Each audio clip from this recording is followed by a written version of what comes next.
मग मी एक करायचे, बाळाला जवळ घ्यायचे, चालत चालत बाहेर पडायचे. भिकारी झोपलेले असायचे. कल की बात भगवान के हात.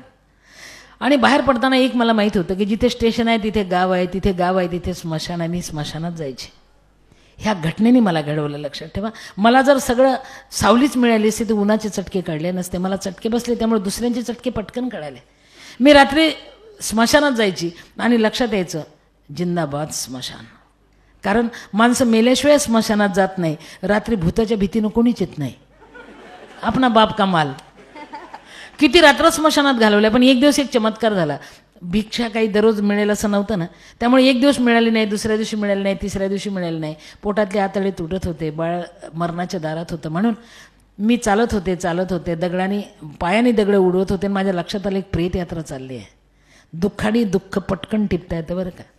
गरीबा घरचं प्रेत होते. गरीबाच्या प्रेत यात्रेला जास्त लोक नसतात.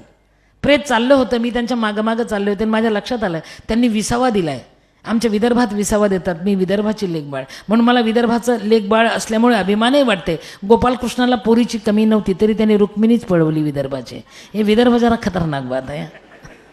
म्हणून मी विदर्भामध्ये विसावा देतात तसा विसावा ते देतील असं पाहत होते. आणि त्यांनी विसावा दिला. गरीब घरचं प्रेत ओंजळभर पीठ आणि 100 रुपये टाकला. मला काहीच नाही, ते पीठच दिसायला लागलं. मी अजून घाबरले की ह्या लोकांना जर मी दिसले ते मला हाणतील. ही बाई आपली कोणी नाही. मागं काय येतं जादू टोना वगैरे वगैरे असतं ना खेड्यात.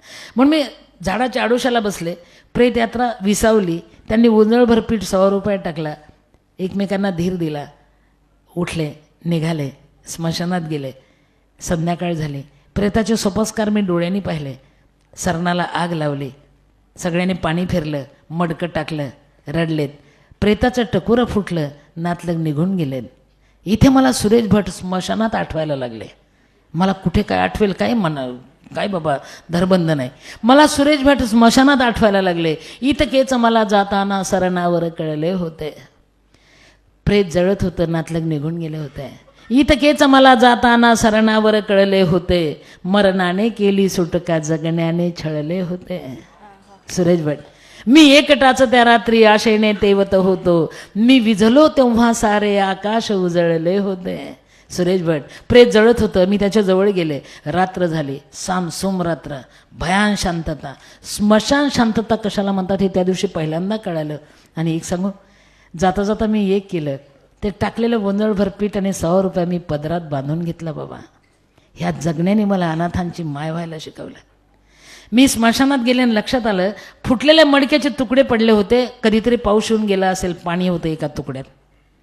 मी ते पाणी घेतलं, एक तुकडा साफ केला, त्यात पाणी टाकलं, जवळचं पीठ टाकलं, एवढीशी भाकरी केली. भूक उगी बसत नव्हती ना. आणि जळणाऱ्या प्रेताचेच निखारे ओढले. ती एवढीशी भाकरी त्यावर शेकली, भाजली, तोडून तिथेच खाल्ली.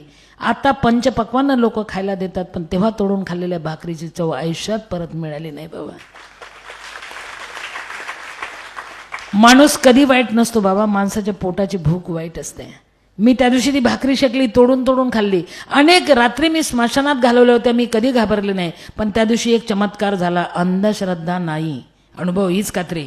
अध्यान रात्री खूप थंडी पडली म्हणून मी ती भाकरी तोडून खाल्ली. शेकाला बसले. ऊब बरी वाटत होती. मरणाची थंडी पडली होती. आणि माझ्या लक्षात आलं प्रचंड रात्र झाली. रातकिडे ओढणायला लागले. भयान शांतता पसरली. आणि 5-50 काळे काळे पक्षी आले. मला धडाधड टोचा मारायला लागले. का ते मला विचारत होते. मेलेल्यांचं खायचा अधिकार आमचा, तू अजून मेली नाहीस, जबाब दो. आमचा कायदा भंग झाला. काय जबाब होता माझ्याजवळ. मी बाळाला पोटाशी धरून उभी होऊन खाली वाकून रडत होते, तिला टोच लागू नये म्हणून. माझ्या सगळ्या पातळाला टोचा पडल्या होत्या. पण त्या दिवशी पाखरं मला टोचा मारत होते ना, मी बाळाला वाचवत होते. आणि पटकन माझ्या लक्षात आलं, सिंधुताई सपकाळ वेडी आहेस. ती पाखरं तुला सांगता येतं ग, खूप जग तुझी वाट पाहते ग. इथं कुठे अडकून पडलीस, चालायला लाग. किती जग तुझी वाट पाहते. त्या दिवशी मी त्या पक्षाला नमस्कार केला. पण नमस्कार केल्यानंतर सुद्धा इतकी भीती मनात भरली, जाऊ कुठे. मी जोरजोरात रडले. आयुष्यात पहिल्यांदा रडले मी स्मशानात जोरजोरात. का रडले याचा एक मतलब पण होता. गाव शेजारीच होतं, घर दिसत होतं. मी जोरजोरात रडत होते. का गावातले 10-20 माणसं येतील आणि मला विचारतील काय झालं. माझं रडणं ऐकून लोक बाहेर आले. धडाधडा दारं उघडले. एकमेकांना सूचना दिल्या, दारं पक्के बंद करा, लेकरांना पक्क झाकून घ्या, आज रात्री कुणी बाहेर पडू नका, कारण मशानात भूत रडतं आज. आज मशानात भूत रडते बरं का, आज कोणी बाहेर पडू नका. त्यांनी बोललेलं मला ऐकायला येत होतं. जसे दारं उघडले तसे बंद झाले, लोक आत गेले. माझ्याजवळ कोणी आलं नाही, माणूस माझ्याजवळ आला नाही, पण गावाचे कुत्रे माझ्यासोबत रडत होते. ती रात्र मला कधीच विसरता येणार नाही. त्या दिवशी मी स्मशान सोडलं आणि नंतर मी निर्णय घेतला, स्वतःची मुलगी श्रीमंत दगडूशेठ हलवाई गणपती ट्रस्टला देऊन दीपक पदरात घेतला आणि जगायला सुरुवात केली. आता असंख्य आलेत, पण तो काळ विसरता नाही आला. त्या वेदनेने, त्या जखमेने मला अनाथांपर्यंत पोचवलं. येथे पाहिजे जातीचे, मी अनाथ होते म्हणून अनाथांनाच पदरात घेतलं. काय करू, मला पदरात घेणारं कोणी मिळालं नाही म्हणून माझा पदर त्यांच्यासाठी लांब करून झोळी तयार केली. काही चुकलं का रे बाबा माझं?